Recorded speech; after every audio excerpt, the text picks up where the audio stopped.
안녕하세요, 리얼에이지입니다. 창덕궁에 가면 들어서자마자 300년, 400년이나 된 나무들이 맞이한다는 사실을 아시나요? 저도 오랜만에 가서 새삼 알게 되었는데요. 수령이 300~400년이라는 나무 앞에 안내판을 보고 이곳 한 자리에서 이토록 오랜 시간 존재했다는 사실이 경이로웠고 그 이야기가 궁금해졌습니다. 인간은 100살도 채 살지 못하는데 이렇게 아등바등 영원히 살 것처럼 살고 있다니 인간이야말로 참을 수 없는 존재의 가벼움이 아닐까. 세상은 우리가 가늠할 수 없을 만큼 광대하고 아는 세상보다 알 수 없는 세상이 더 크게 존재하는데 가끔은 나의 미약함을 일깨워주는 이러한 존재들을 만날 때면 숙연해지곤 합니다. 이 나무를 보면서 제가 아주 좋아하는 책 웨인 다이어의 우리는 모두 죽는다는 것을 기억하라가 떠올랐는데요.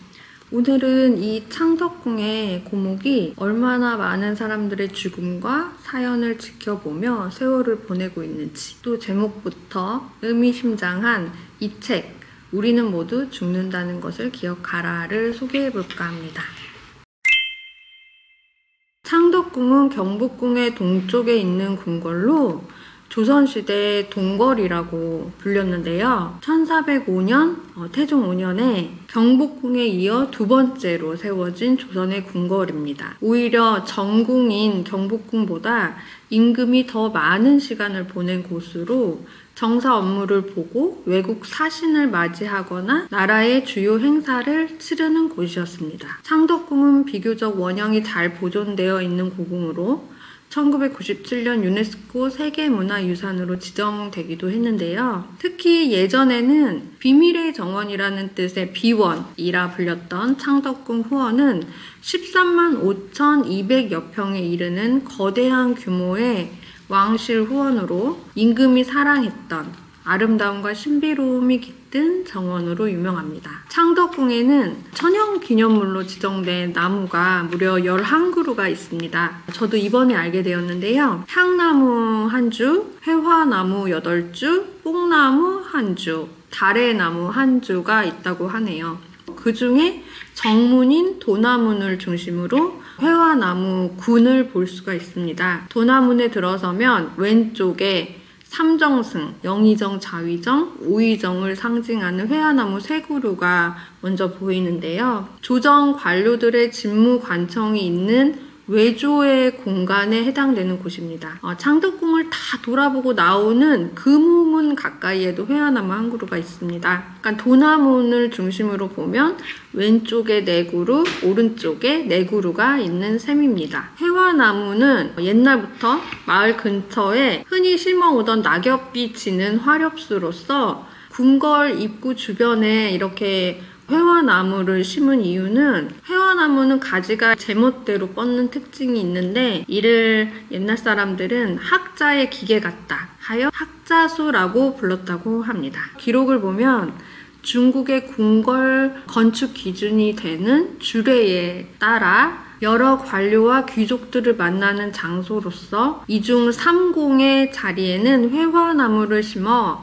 삼공 좌석의 표지로 삼았다고 하니 회화나무는 삼공 위계의 뜻을 지니고 있기도 합니다. 1820년대에 제작된 동궐도에도 그려져 있으니 그 이전부터 존재하지 않았을까 추측을 해봅니다. 지금으로부터 300년 전이면 1724년입니다. 400년 전이면 1624년이 되겠네요. 처음에는 안내판에 쓰여진 수령을 보고 그냥 지나쳤다가 계산을 해보니까 새삼 나무가 신기하게 느껴졌습니다. 그래서 찾아봤어요. 서울 600년사 연표에 따르면 1624년은 조선 인조 2년으로 흥미로운 사실이에요. 여기서부터 1월 24일에 이괄의 난이 일어났습니다. 부원수였던 이괄이 반란을 일으킨 사건인데요. 많은 사람들이 죽었고 2월 8일에 임금은 공주로 피신하게 됩니다. 이날엔 난민들에 의해 궁궐이 불타기도 했답니다. 역모로 난을 일으켰던 이괄은 2월 15일날 죽임을 당했고 임금은 다시 공주에서 서울로 올라오는데요.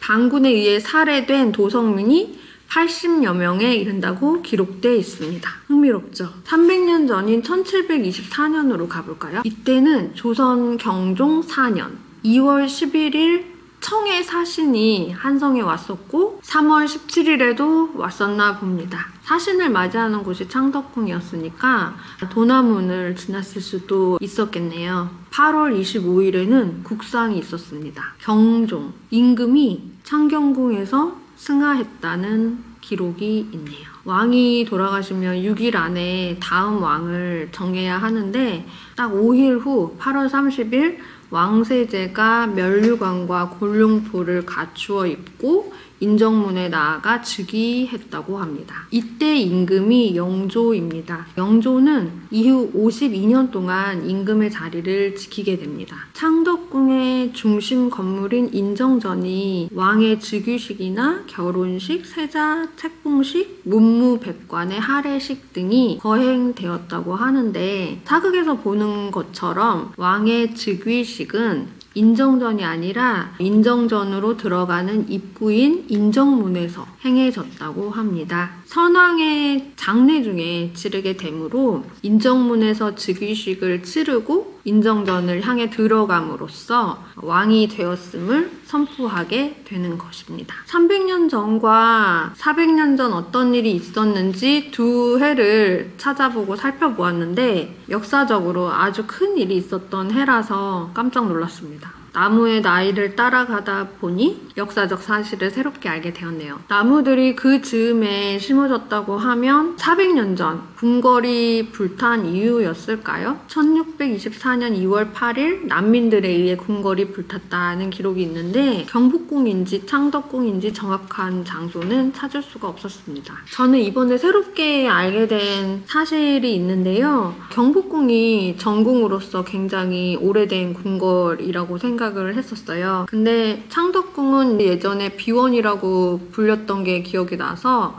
별장 정도로만 생각을 했었는데 제가 완전히 잘못 알고 있었어요. 사실 창덕궁은 경복궁보다 긴 세월이 깃든 궁궐이라고 합니다. 경복궁은 임진왜란 때 전소돼서 흥선대원군이 재건하기까지 약 275년간 터만 남아 있었을 뿐이었고 궁궐의 역할을 제대로 하지 못했어요. 조선왕조 500년 동안 왕이 경복궁에서 정사를 본 건 200년 안팎이라고 합니다. 창덕궁은 조선 건국 직후부터 계속 존속했던 유일한 궁궐로 오랫동안 전궁의 지위를 유지했습니다. 아무튼 나무가 서 있는 그 자리는 역사적인 수많은 일들이, 사건들이 일어났던 자리로 그 모든 걸 다 지켜보았을 텐데 어떤 기억을 하고 있을지 궁금합니다. 어느 줄기는 이미 생명이 다했고 어느 줄기는 기형으로 자랐기도 한 나무들을 보면서 무엇이 이런 모양이 되도록 했는지도 궁금했는데요. 확인할 길은 없네요. 100년도 살지 못하는 인간이 어찌 알겠습니까?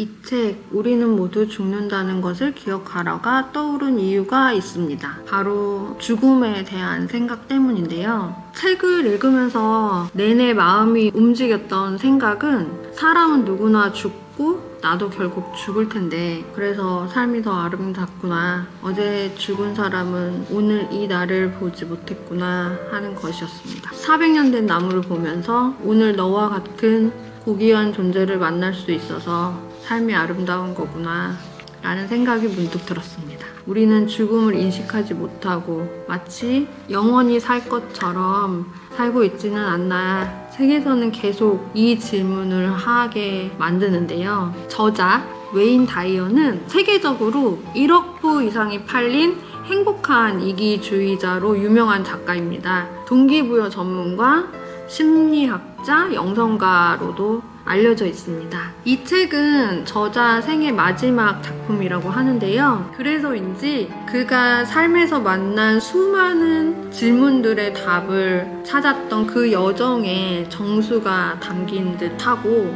문장마다 생각하게 하는 힘이 있습니다. 내용 중에는 간간히 그가 삶이라는 그 길 위에서 만난 현자들의 에피소드와 그들의 삶의 방식, 그들이 찾은 답들이 명문장으로 담겨 있습니다. 삶이 바뀌는 유일한 순간이 있다. 우리는 모두 죽는다는 것을 알아차렸을 때다. 그리하여 마침내 잠들어 있던 내 영혼이 천천히 눈을 뜰 때다. 이 책의 마케팅 문장이기도 한데요. 많은 것을 생각하게 합니다. 150개 주제의 글로 채워져 있는데요. 이렇게 되어 있어서 처음부터 끝까지 읽지 않아도 되고 그때그때 마음 가는 대로 주제를 골라서 읽어도 되는 책입니다. 150개의 글 중에서 나무가 나오는 글이 딱 하나가 있었는데요. 제목은 자연스럽다는 것. 나무는 자신의 내면에서 키운 생명력이 온 숲으로 자연스럽게 퍼지도록 허락한다. 당신의 삶, 당신의 생각에도 이 나무 같은 자연스러운 힘이 들어있다. 그러니 무리하게 확장시키려고 애쓰지 마라. 물도 마찬가지다. 물은 바람 없이도 흐를 줄 알고 바람을 빌려 바다로 나갈 줄도 안다. 우주는 스스로 돕는 자를 돕는다. 좋은 글들이 너무 많아서 그냥 가운데를 딱 펼쳤어요. 그 주제를 한번 읽어드릴게요. 제가 위로를 굉장히 많이 받았던 글입니다. 동시다발적으로 존재하라. 불행의 이유는 간단하다. 즐기지 못해서다. 얻는데 너무 에너지를 쓰느라 정작 그것을 손에 넣었을 때 온전히 즐기지 못해서다. 그럼에도 우리는 늘 착각에 빠진다. 뭔가를 얻지 못해서 불행하다고. 순례길에서 만난 한 지혜로운 여행자는 내게 이렇게 말한 바 있다. 나는 평생을 그 다음은 뭘 해야 하지? 라는 질문의 답을 찾느라 정말 바빴어요. 그러던 어느 날 문득 깨달았죠. 인생이란 게 산을 오르는 것처럼 순차적으로 계단을 오르는 일이 아니라는 것을요. 산은 더 이상 오를 곳이 없는 정상이 있기 때문에 한 계단 한 계단 오르는 전략이 유용하죠. 하지만 인생은 절대 그렇지 않아요. 인생을 사는 가장 현명한 전략은 동시에 존재하는 것. 입니다. 인생의 모든 것은 출발선인 동시에 결승선이고 입구인 동시에 출구이고 진입로인 동시에 정상이죠. 시작과 동시에 끝입니다. 우리는 우리가 어느 특정한 한 곳에 존재한다고 생각하지만 착각입니다. 우리는 이 세계 모든 곳에 동시다발적으로 존재합니다. 아니, 존재해야 합니다. 그 다음은 없어요. 우리는 가능성인 동시에 완성태입니다. 당신이 젊은 독자라면 이 말을 가슴 깊이 새겨라. 당신의 앞길에 빛나는 등불이 되어줄 것이다. 이 나무도 한 곳에 존재하고 있는데 우리의 착각일지도 모른다는 생각을 했습니다. 지금 이 한 곳이 아니라 조선왕조 곳곳에 이 나무가 존재했음을 기억해야겠습니다. AI가 이렇게 빨리 발전하고 있는 시대에 앞으로 죽음에 대한 생각도 많이 바뀌고 있는 것 같은데요. 인간의 생전의 데이터를 모두 다 업로드해서 가상세계에서 영원히 살 수 있는 그런 기술이 발전을 한다면 죽음도 새롭게 정의돼야 하지 않을까 싶은데 물리적인 죽음이 아니라 데이터로 영원히 살아있는 세상이 올 수도 있습니다. 이론적 가능성으로는 데이터 수집과 분석으로 인간의 행동이나 선호하는 것, 기억 등을 수집하고 분석해서 개인의 디지털 복제를 생성하는 것입니다. AI는 이 데이터를 기반으로 그 사람의 반응, 결정, 심지어 생각을 모방할 수 있는 알고리즘을 개발할 수 있다고 하네요. 기술에서 가장 도전적인 부분은 인간 의식의 복잡성을 디지털 형태로 전환하는 것일 것 같아요. 단순히 정보를 저장하고 처리하는 것을 넘어서 의식의 주관적 경험, 자아, 인식 같은 것을 포함할 수 있나 그런 문제들이 있을 것 같고요. 만약에 메타버스나 가상 세계에 개인의 데이터를 업로드하고 그것이 의식이나 이런 부분들도 성공적으로 디지털화되면 그들이 살아갈 수 있는 환경을 제공하고 거기서 계속 영원히 살 수 있는 건데요. 현재로서는 기술적 한계가 당연히 있을 것 같고요. 만약에 디지털 불멸이 실현된다면 윤리적인 문제도 당연히 생길 것 같고요. 그것을 누가 관리하고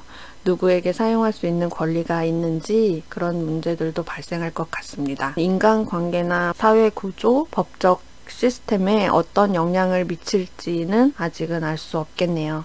어쨌든 현재까지 인간은 100년 안팎으로 밖에 살 수 없잖아요. 이렇게 빨리 변하는 시대에 잠시 시간이 멈춘 것 같은 고궁에서 이렇게 오랜 세월을 살았던 나무를 만나니까 지금 이 순간과 이 시간이 얼마나 소중한지, 지금 살아있다는 것에 얼마나 감사한지 새삼 느끼게 되었습니다. 오늘은 여기까지 하겠습니다. 감사합니다.